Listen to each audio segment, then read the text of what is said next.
12월 19일 아주경제 뉴스 브리핑 시작합니다. 부산시가 어려움을 겪는 택시업계를 돕기 위해 택시 운송사업 발전 시행 계획을 수립했습니다. 요금 조정 2년 정례화, 단시간 근로제, 친환경 전기차 지원 등의 계획을 수립하고 내년부터 차례로 추진키로 했습니다. 부산시는 지난 3월부터 10월까지 진행한 택시 산업 활성화 방안과 택시요금 적정 요율 산정을 위한 연구 용역 결과에 택시업계 자생력 강화, 안전성 편리성 증대, 데이터 기반 서비스 강화 등 3대 추진 과제와 16개 세부 추진 전략으로 구성했습니다. 전략들이 현재 실태를 반영한 제도 개선이나 시책에 관한 부분이라 업계에서는 기대를 하는 눈치입니다. 시는 전문가와 시민단체들과 함께 택시업계 경영 개선과 발전 방안들을 지속적으로 모색한다는 계획입니다. 두 번째 소식입니다. 부산에서 사회초년생 200여 명을 상대로 전세금 160억 원 상당을 반환하지 않은 혐의로 재판에 넘겨진 50대 여성 A씨의 결심 공판이 어제 부산지법에서 열렸는데 검찰이 징역 13년을 구형했습니다.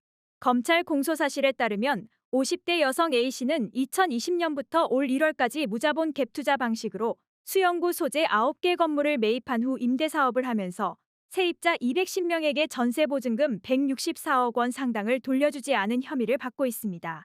담보 채무 현황과 실제 임대차 현황 등에 대해 제대로 설명하지 않고 임대차 보증금 반환은 문제가 없다는 식으로 피해자들을 속이고 계약을 한 겁니다.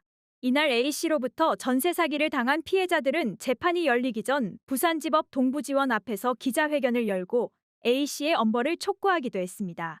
또 일부 피해자들은 법정에서 직접 진술을 하기도 했습니다.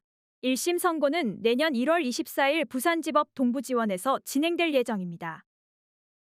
세 번째 뉴스입니다.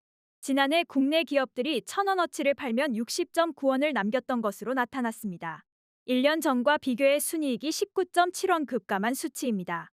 하지만 매출은 전년 대비 17.4% 올랐습니다.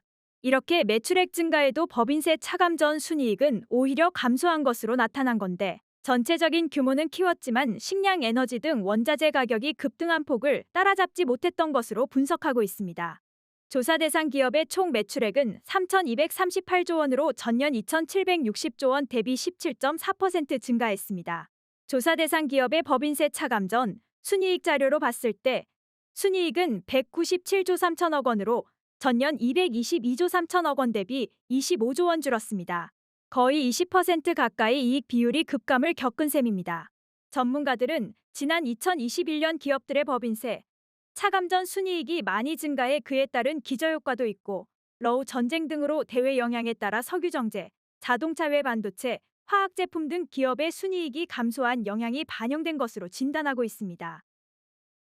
마지막 뉴스입니다. 인구 소멸 위기를 겪는 지자체들이 지역별 특성에 적합한 대책을 직접 마련해 제시하면 이를 중앙 부처들이 종합해 지원하는 정부 계획안이 처음 수립됐습니다.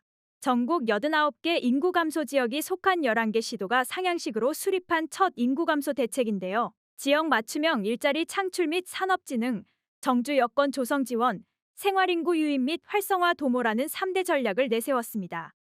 지방 소멸이 가속화하는 상황에서 중앙과 지방이 함께 세운 첫 계획인 만큼 지역의 입장에서 필요로 하는 시책이 잘 반영됐으면 합니다. 오늘 여기까지입니다. 지금까지 아주경제 부산입니다.